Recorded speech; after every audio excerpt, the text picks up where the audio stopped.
আজকের ঘটনাটি শিশু অপহরণ ও নির্মম হত্যার ঘটনা।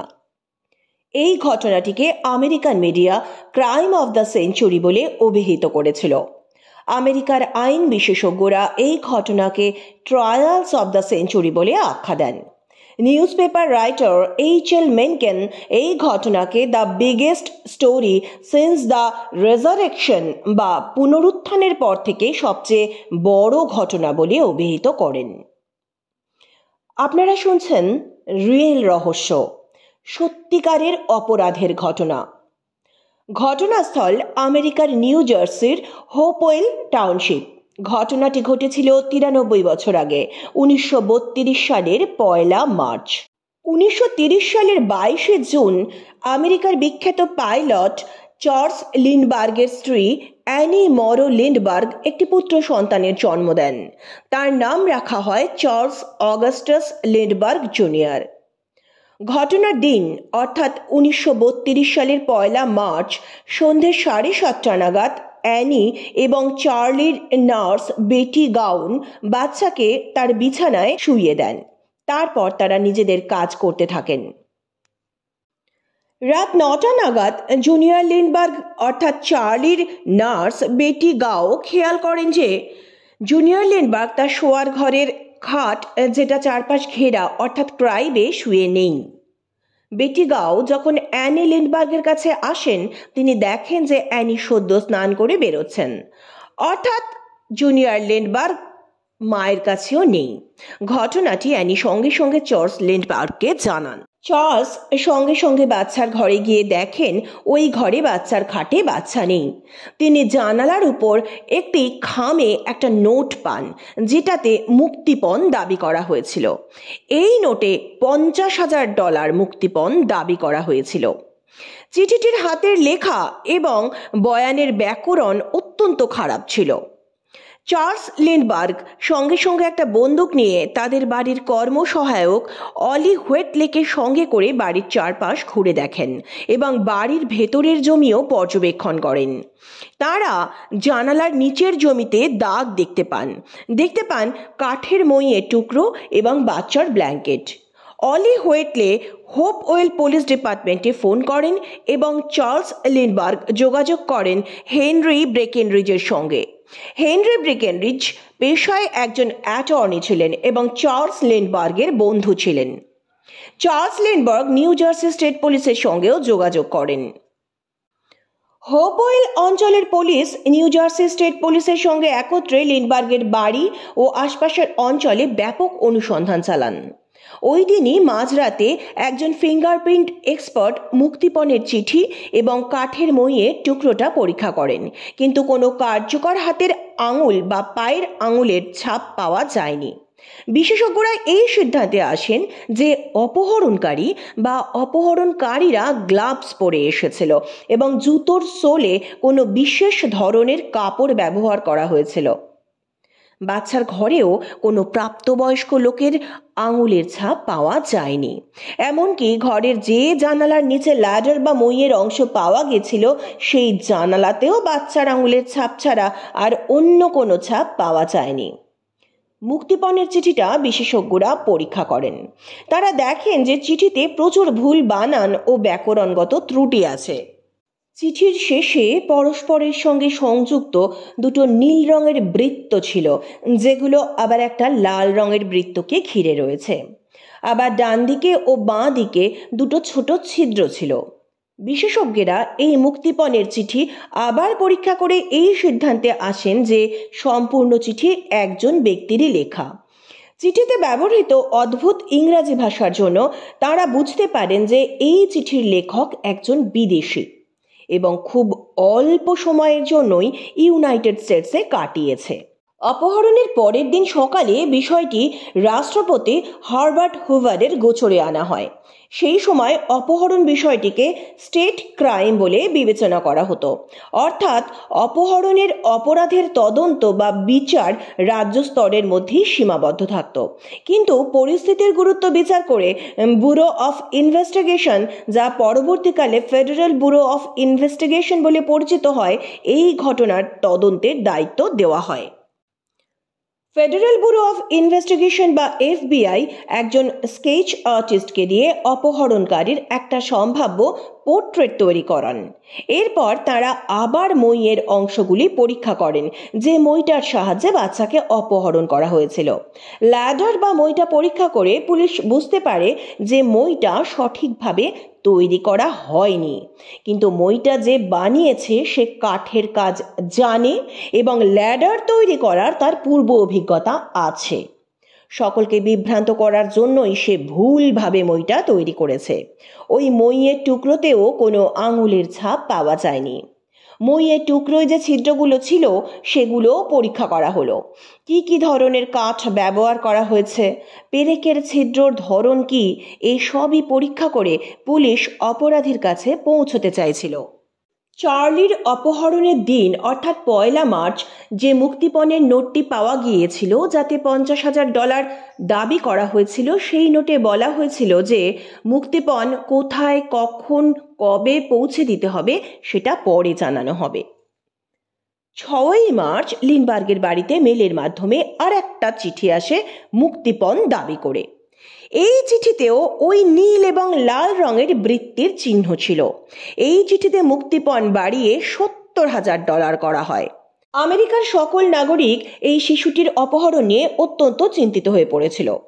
ব্রঙ্কোস নিবাসী 72 বছর বয়সী একজন অবসরপ্রাপ্ত শিক্ষক জন এফ কন্ডম হোম নিউজকে একটা চিঠি লিখে লিন্ডসবার্গ ও অপহরণকারীদের মধ্যে মধ্যস্থতাকারী হিসেবে কাজ করবার প্রস্তাব দেন। তার চিঠি প্রকাশিত হবার পরদিন অপহরণকারী বলে দাবি করা একজন চিঠির মাধ্যমে তার সঙ্গে যোগাযোগ করে। ওই চিঠিতে অপহরণকারী কন্ডনকে মধ্যস্থতাকারী হিসেবে মেনে নেয়। 9 মার্চ কন্ডন লিন্ডবার্গের সঙ্গে যোগাযোগ করে এই ঘটনার কথা জানান এবং চিঠিটি দেখান। লিন্ডবার্গ ওই চিঠিটির ওপর আস্থা প্রকাশ করেন এবং কন্ডনকে মধ্যস্থতা করতে বলেন। এরই মধ্যে একদিন অপহরণকারী কন্ডনের সঙ্গে যোগাযোগ করে উডলন সিমেট্রিতে সন্ধেবেলায় দেখা করে। কন্ডনের বয়ান অনুযায়ী অপহরণকারী সন্ধেবেলায় একটা অন্ধকারাচ্ছন্ন অঞ্চলে দাঁড়িয়েছিল। সেই কারণে তার মুখটা বোঝা বা তাকে চেনা কন্ডনের পক্ষে সম্ভব হয়নি। ওই অপহরণকারী জানায় যে সে একজন স্ক্যান্ডিনেভিয়ান নাবিক।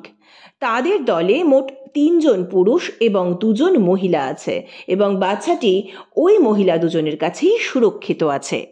কন্ডন ওই অপহরণকারীর কাছে সত্যি বাচ্চা আছে কিনা এই বিষয়ে সন্দেহ প্রকাশ করায় ওই ব্যক্তি জানায় যে বাচ্চার একটি স্লিপিং স্যুট সে সময় মতো কন্ডনের কাছে পাঠিয়ে দেবে। 16 মার্চ কন্ডনের কাছে মেলের মাধ্যমে বাচ্চার স্লিপিং স্যুট এসে পৌঁছায়। লিন্ডবার্গ ওই স্লিপিং স্যুটকে তার বাচ্চার বলে আইডেন্টিফাই করেন। পরের দিনে কন্ডন হোম নিউজে আবার নতুন করে অ্যাডভার্টাইজ করেন যে মুক্তিপণ রেডি আছে। 1 এপ্রিল কন্ডন একটা চিঠি পান যে এবার মুক্তিপণ দেবার সময় হয়েছে। মুক্তিপণ হিসেবে যে টাকা দেওয়া হয়েছিল সেগুলি সিরিয়াল নাম্বার রেকর্ড করা হয়েছিল। অপহরণকারীদের কথা মতো 2 এপ্রিল কন্ডন চার্লস লিন্ডবার্গের সঙ্গে গাড়িতে করে নির্দিষ্ট জায়গায় পৌঁছে যান। কন্ডন অপহরণকারীদের কথা মতো মুক্তিপণের টাকা একজনের হাতে তুলে দেন। যে ব্যক্তি এই টাকা নেয় সে কন্ডনকে একটা নোট দেয় এবং জানায় এই নোটে শিশুটি কোথায় আছে তা লেখা আছে। সেই নোট অনুযায়ী লিন্ডবার্গ এবং কন্ডন এলিজাবেথ দ্বীপের কাছে নেলি নামক একটি নৌকার সন্ধান করে, কিন্তু সেখানে কোনো নৌকা বা কোনো শিশুকে পাওয়া যায়নি। এরপর আসছে ঘটনার পরবর্তী অংশে। 12 মে 1932 অপহরণের 72 দিন পর একজন ট্রাক ড্রাইভারের সহকারী লিন্ডবার্গের বাড়ির প্রায় 7 কিলোমিটার দক্ষিণে রাস্তার ধারে একটা ঝোপের মধ্য থেকে একজন শিশুর মৃতদেহ আবিষ্কার করে। শিশুটির মাথার খুলি খুব বিশ্রীভাবে ভাঙা ছিল এবং দেহে পচন ধরে গিয়েছিল। বিভিন্ন জীবজন্তু তার শরীরের বিভিন্ন অংশ খেয়েও ফেলেছিল। কেবলমাত্র মুখ ছাড়া বাচ্চাটির শরীরের আর কোনো অংশ আইডেন্টিফাই করা সম্ভব ছিল না। বেটি গাও শিশুটির গায়ে যে শার্ট ছিল তার মাধ্যমে শিশুটিকে শনাক্ত করেন। ওই শার্ট তাঁরই তৈরি করা ছিল। চার্লস লিন্ডবার্গ শিশুর দেহের দাঁত পরীক্ষা করে তাকে শনাক্ত করেন। ইতিপূর্বে অপহরণের খবর দ্রুত ছড়িয়ে পড়ার পরে লিন্ডবার্গের এস্টেটে শত শত মানুষ জড়ো হয়েছিল। এরপর শিশুটির মৃত্যুর খবর পেয়ে আমেরিকার নাগরিকগণ একই সঙ্গে দুঃখিত এবং অত্যন্ত ক্ষুব্ধ হয়েছিল। 2 বছরেরও বেশি সময় ধরে ছোট্ট চার্লির অপহরণকারী ও খুনিদের খোঁজা হচ্ছিল। অবশেষে ঘটনা 30 মাস পর 1934 সালের 20 সেপ্টেম্বর ব্রুনো রিচার্ড হাউপ্টম্যান নামে একজন ব্যক্তি গ্রেপ্তার হয়। হাউপ্টম্যান পেশায় একজন কাঠ মিস্ত্রি। 1923 সালে জার্মানি থেকে নিউ ইয়র্কগামী জাহাজে করে অবৈধভাবে প্রবেশ করেছিল। জার্মানিতে তার ক্রিমিনাল রেকর্ড ছিল। 1934 সালের 18 সেপ্টেম্বর ম্যানহাটনের একটি গ্যাস স্টেশনে সে গ্যাস কিনতে যায়। সেখানকার স্টেশন ম্যানেজার এবং ম্যানহাটনের একজন ব্যাংক কর্মীর সন্দেহের ভিত্তিতেই হাউপ্টম্যানকে গ্রেপ্তার করা হয়েছিল। পুলিশ হাউপ্টম্যানের বাড়ি সার্চ করে যে তথ্য প্রমাণগুলো পায় সেগুলি হলো একটি ডায়েরি, যাতে একটা ল্যাডার বা সিঁড়ির স্কেচ ছিল, যে স্কেচের অনুরূপ ল্যাডার লিন্ডবার্গের বাড়িতে পাওয়া গিয়েছিল। হাউপ্টম্যানের বাড়ির একটি আলমারির দেওয়ালে মধ্যস্থতাকারী জন কন্ডনের বাড়ির ঠিকানা এবং টেলিফোন নাম্বার লেখা ছিল। হাউপ্টম্যানের গ্যারেজে মুক্তিপণের অর্থের প্রায় $20,000 পাওয়া গিয়েছিল। হাউপ্টম্যান জানায় যে তার বন্ধু এবং প্রাক্তন ব্যবসার অংশীদার ইসিডোর ফিশ এই টাকা তার কাছে রেখেছিল, কিন্তু ফিশ 1934-এর 29 মার্চ মারা যায়। ব্যবসায়িক চুক্তি অনুযায়ী ওই টাকা হাউপ্টম্যান নিজের কাছে রেখেছে। 1934 সালে হাউপ্টম্যানকে চার্লস লিন্ডবার্গের কাছ থেকে $50,000 মুক্তিপণ আদায়ের জন্য এবং চার্লস অগাস্টাস লিন্ডবার্গ জুনিয়রকে হত্যার জন্য অভিযুক্ত করা হয়। বিচারের সময় প্রমাণ হয় যে ইসিডোর ফিশের কোনো টাকা হাউপ্টম্যানের কাছে ছিল না, কারণ ফিশ যক্ষা রোগে মারা যান। সেই সময় তার কাছে চিকিৎসার জন্য টাকা ছিল না। ফিশের বাড়িওয়ালা সাক্ষী দেন যে ফিশ তার বাড়ি ভাড়াও ঠিকমতো দিতে পারত না। এই ঘটনাটিকে American media crime of the century বা শতাব্দীর অপরাধ বলে চিহ্নিত করেন। আমেরিকার আইন বিশেষজ্ঞরা এই বিচারকে ট্রায়ালস অফ দ্য সেঞ্চুরি বলে আখ্যা দেন। পর্যাপ্ত প্রমাণ এবং জনসাধারণের তীব্র চাপ হাউপ্টম্যানকে দোষী সাব্যস্ত করার জন্য যথেষ্ট ছিল। 1936 সালের 3রা এপ্রিল বৈদ্যুতিক চেয়ারে তাকে মৃত্যুদণ্ড দেওয়া হয়।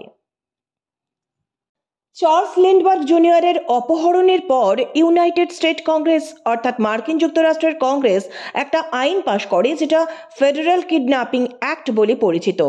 এই আইন লিন্ডবার্গ আইন বা লিটল লিন্ডবার্গ আইন নামেও পরিচিত।